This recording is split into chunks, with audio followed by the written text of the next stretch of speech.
نو دې ځای کې نبی علیه السلام سب بندي چالو کړله الا ځای روحانه را روان شلو بدر ته راورسېده شګلن ځای د هغوی ته ځای قبض کړی دی آمنے سامنے شي او بل بس الله پاک نے او دعا او یا الله بس دا ستا یو وړوکی جماعت ته تراله مدد راکړي دعاګانې چالو الله پاک باران اوبه نه وي اوبه هم بس میلاو شو په خپلې هم وس کړي او داسونې هم په وکړه لوښي هم ترې ډک کړله کمې اوبه زیاتې شولې بس داسې واړه واړه حوضونه یې جوړ کړله د خاوره نه هغې کې اوبه را ایسارې کړې د بارانه واړه واړه ډیمونه شانتي نه چې اوبه رانه بل طرف ته کافرانه ځای کې خاوره وه هغې کې چکړې جوړې شوې هغوی کې بیا مزل نشي کولی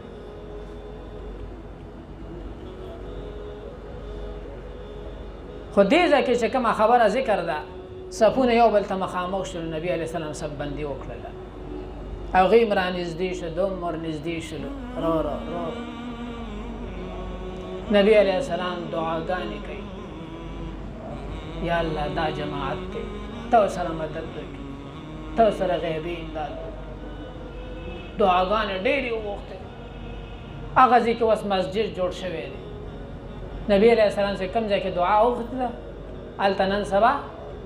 یو مسجد جوړ شوی دی خلک ورځي څوک پکې نفل کوي موږ پکې په خپله 2 رکعته نفل وکړو ورغلو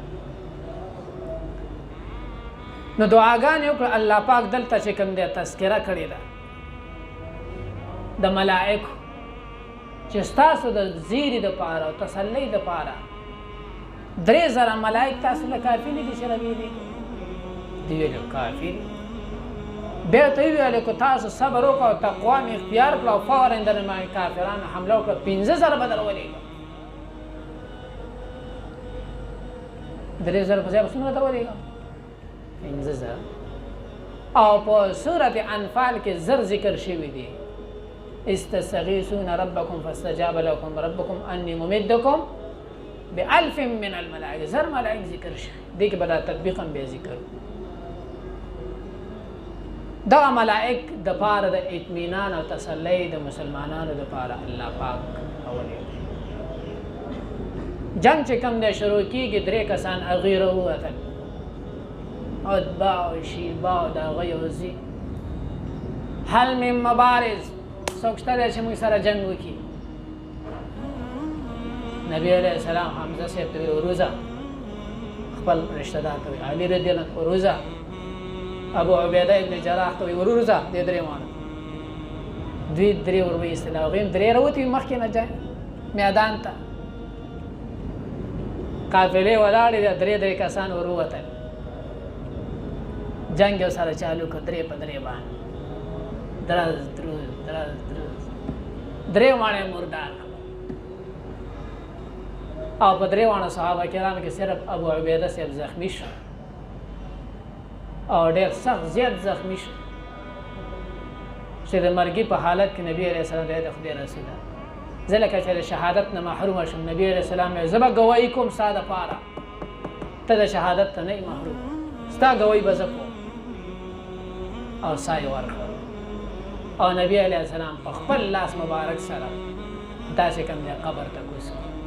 دا واحد صحابي دی چې نبی علیه السلام په خپل لاس مبارک چې کوم دی قبر ته کوز کړی او دې سره جنگ چالو شو او آخره کې فتح چې کوم دی مسلمانانو ته میلاو شوله اویا کسان یې مردار کړله او اویا کسان چې کوم دی قید کړله او باقي چې کوم دی فرار هونه مې کامیاب وتښتېد او فتح چې کوم دی مسلمانانو ته میلاو شو او مسلمانانو کې 14 صحابه کرام شهیدان شول 6 پکې مهاجرین شهیدان شول 8 پکې انصار شهیدان شول او هغه 14 صحابه کرامو مقبره اوس هم بدر کې را دیوالې ته تاو کړی دی او نمونه یې لیکلي دي فلاني صحابي فلاني صحابي هغه مقبرې ته الحمدلله موږ ترې دوام ته کړې ده او دې دوران کې د جنگ کې ابو جهل خو ویلي که نه واپس کېږو دی جنګېده نبی علیه السلام دغه دوران کې چې یو سړی مو له راشي نو دا غنیمت دی یو 2 صحابه کرام روس سره ورسېدل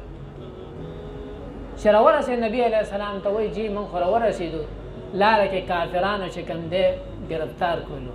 موږ ته تاسو د پیغمبر امداد لازم ویل چې نه موږ هغې سره امداد نه کوو وایي چې وعده راسه وکړئ موږ سره وعده وکړه چې هغه سره امداد نه کوو نبي علیه السلام وایي چې تاسو وعده کړې ده بس تاسو مه جنګېږئ وعدې خلاف ورزي مه کوئ وعدې باندې وفا وکئ خیر دی موږ کوي الله پاک به موږ سره مدد کوي خو وعده خلاف ورزي به نه کوي هغې باندې جنګ به نه کوو